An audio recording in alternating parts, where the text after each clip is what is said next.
There's a trap you're stepping into every single morning. You don't see it, but you feel it. It's that empty feeling in your chest when you finally get the thing you wanted. And it's not enough. We are told that life is a chase. Chase the money, chase the partner, chase the status. And if you catch them, you'll be happy. That is a lie. Actually, it's worse than a lie. It is a biological trick that is destroying your ability to ever feel peace. 2,000 years ago, a group of philosophers figured out a cheat code to the human brain. They didn't chase happiness. They didn't run from pain. They did something completely different. Something that modern neuroscience has only just confirmed is the only way to actually feel good. By the end of this video, you are going to delete the happiness app from your brain, and you're going to install the operating system meant to replace it. Welcome to the Stoic alternative. Let's look at your brain for a second. When you say, "I want to be happy," what do you actually mean? Usually, you mean pleasure. You mean the hit you get when you buy the new phone or get the promotion. That feeling? That's not happiness. That is dopamine. And here is the dark secret about dopamine that nobody tells you. Dopamine is not the enjoyment molecule. It is the craving molecule. Nature didn't design your brain to be happy. Nature designed your brain to survive. If you were perfectly happy sitting under a tree, you wouldn't hunt. You wouldn't reproduce. You wouldn't build shelter. So nature built a trap. Psychologists call it the hedonic treadmill.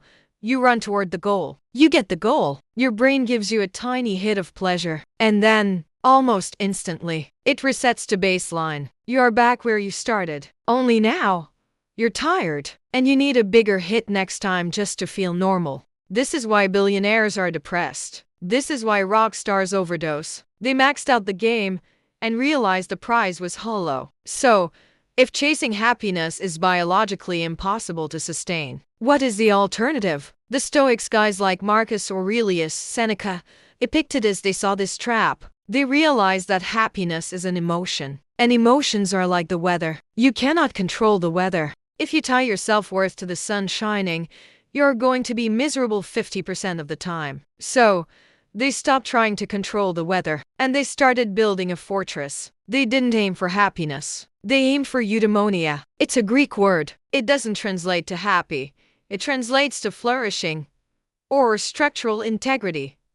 Think of a table. Happiness is a fresh coat of paint on the table. It looks nice, but it chips. Eudaimonia is the wood. It's the strength of the legs. A Stoic doesn't ask, "Do I feel good right now?" A Stoic asks, "Is my structure sound?" Because if your structure is sound, you can handle the rain. You can handle the storm. You can even handle the crash. But how do you build this fortress? You need 3 specific tools. And the first one is going to sound terrifying. I want you to try something right now. It's uncomfortable. Close your eyes. Imagine the person you love most in the world. Now, imagine getting a phone call. Imagine the voice on the other end telling you they are gone. Forever. Feel that chest compression? Feel that fear? Open your eyes. That person is still here. How much more do you value them right now than you did 3 minutes ago? This is called premeditatio malorum, the premeditation of evils.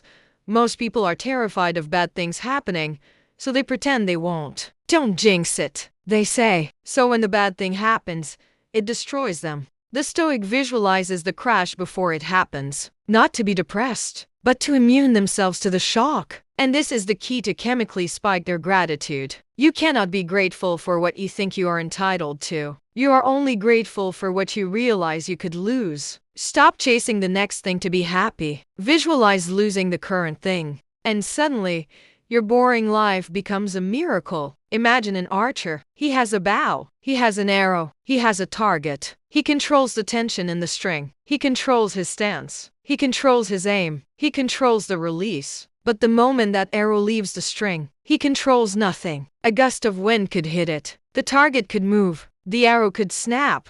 Most of us are anxious because we are trying to control the arrow after it has been fired. We obsess over, will she like me? Will I get the job? Will the video go viral? You control the input. You do not control the outcome. The Stoic creates a mental firewall. If it is not in my control, it is not my problem. This sounds cold. It's not. It's efficient. Every ounce of energy you spend worrying about the result is energy stolen from the effort.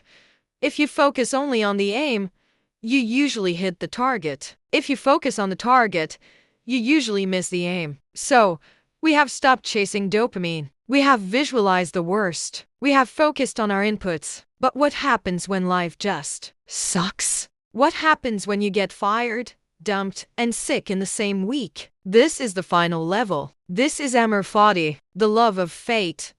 Not just tolerating what happens, but loving it. Imagine your life as a fire. If you throw a piece of paper into a fire, the fire consumes it. If you throw a massive log into a fire, the fire consumes it. If you throw a desk into the fire gets bigger. The obstacle is the fuel. The Stoic looks at a disaster and says, "Good.